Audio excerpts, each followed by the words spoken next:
When you look at the surface of the global economy, you see the big ships crossing oceans, oil rigs pumping, planes flying overhead. It all seems to make sense. But it often hides a much, much stranger reality. Today, we're going to dive into three paradoxes that really pull back the curtain on the hidden rules of how our world actually works. So let's just jump right in with a question that sounds simple, but has a totally bizarre answer.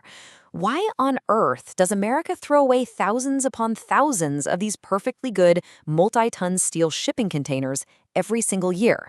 I mean, it seems unbelievably wasteful, right? But as you'll see, there's a weird economic logic driving the whole thing. Okay, so picture this. Right now, there are literally hundreds of thousands of container ships crisscrossing the oceans. They're like the lifeblood of our global economy. But the problem is, the flow of that blood is dangerously one-sided. And that imbalance leads us straight to these massive container graveyards in America. To understand why, you have to look at this number.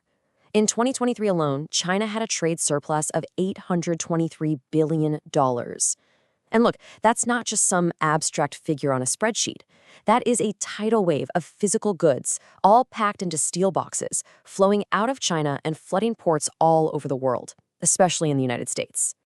And that tidal wave? Well, it has a really strange side effect. Because the US imports so much more than it exports back to China, there's just not enough American stuff to fill up all those containers for a return trip. So for every 10 containers that land in the US packed with goods, 6 of them are basically left behind, empty and unwanted.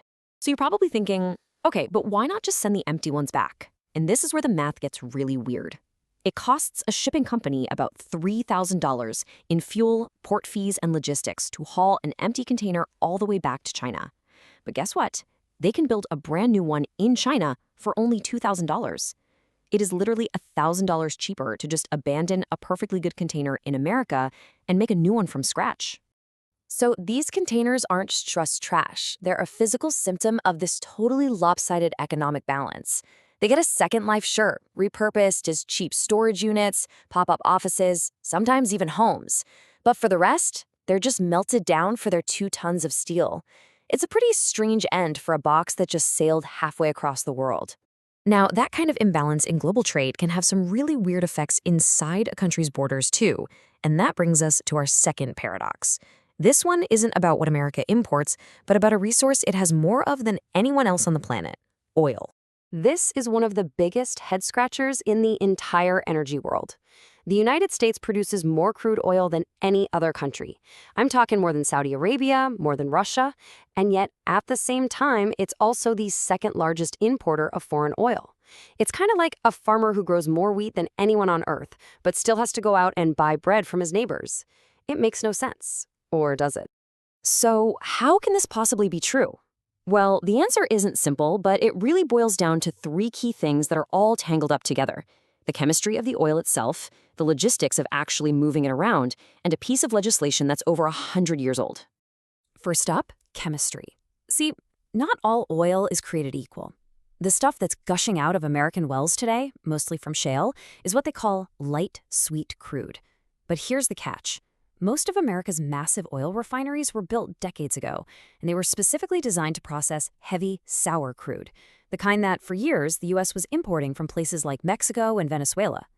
And you can't just flip a switch to change that. To retool those enormous, complex refineries to handle the new domestic oil would cost an estimated $200 billion. So, believe it or not, it's actually cheaper for U.S. companies to sell their light crude on the global market and just import the heavy crude their existing equipment is already built for. The second problem is logistics. The U.S. is a huge country, and its oil isn't always where it's needed most. I mean, just take California. It's basically what experts call an oil island. Even with the massive oil fields in Texas, there just aren't enough pipelines to get that oil all the way to the West Coast. And the result of that? California is forced to import 70% of its oil by ship from foreign countries. And that brings us to the final and maybe the strangest piece of the puzzle: legislation. Right after World War I, the U.S. passed something called the Jones Act. The goal was to make sure it would always have a strong merchant marine for national security. And the rule is simple: any ship moving goods between 2 American ports has to be American-built, American-owned, and American-crewed. But here's the wild unintended consequence of that law a century later. American ships are way more expensive to build and operate than foreign ones. So the Jones Act makes it so costly to ship oil from, say, a port in Texas to a port in New York that it's often cheaper for a refinery on the East Coast to just buy its oil from West Africa or the Middle East than from its own country. A law designed to protect America is now, in a weird way, forcing it to rely on others. Okay, so far we've seen paradoxes created by economic forces and old, outdated rules. But what happens when someone just decides to break the rules completely? That brings us to our final and maybe most audacious paradox, a story of high-stakes geopolitical cat and mouse that involves some of the biggest machines on the planet. So think about it. U.S. sanctions are designed to completely cut Iran off from the global economy. They make it nearly impossible for them to buy or sell anything internationally, especially something as high-tech and American as a Boeing 777. So how in the world did several of these massive jets suddenly just appear in the fleet of Iran's Mahan Air? Well, it happened through this incredibly elaborate shell game that stretched all the way across the globe. The journey started in a desert boneyard in Australia, where some old jets were bought. From there, they were laundered through a series of fake sales, first to a company in China, then they were re-registered under the flag of Madagascar, and finally, they were staged in Cambodia for their last secret flight. Now, the absolute key to pulling this off without setting off any alarms was using phantom companies, businesses that existed only on paper, with names like Iron Aviation in the US and Udon Aviation in Madagascar. These shell corporations were created for one reason: to build a complex paper trail that made it completely impossible for US authorities to see the real final buyer, Iran.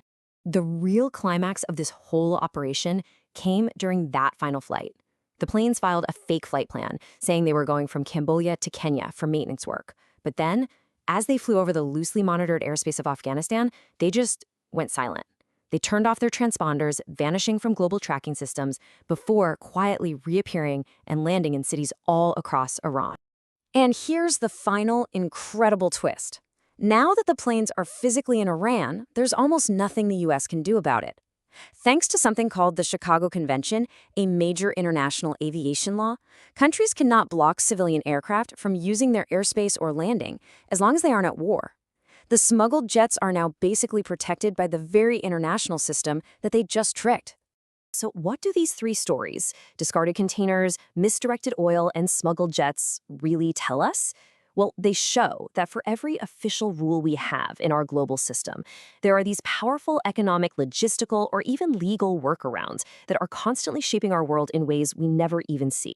So what's the big takeaway here? It's that the global system we think we see on the surface, the official version, is just the tip of the iceberg. Underneath it all, you've got these powerful hidden forces at work. Simple economic gravity that ends up creating massive waste, the ghosts of century-old laws that are still dictating our present, and determined players who can turn the system's own rules into the perfect hiding place. And really, this brings us to the final thought. These paradoxes aren't just little quirks. They're windows into the real operating system of our world, which has to make you wonder, what other invisible forces, strange loopholes, and hidden rules are quietly shaping the world we live in every single day?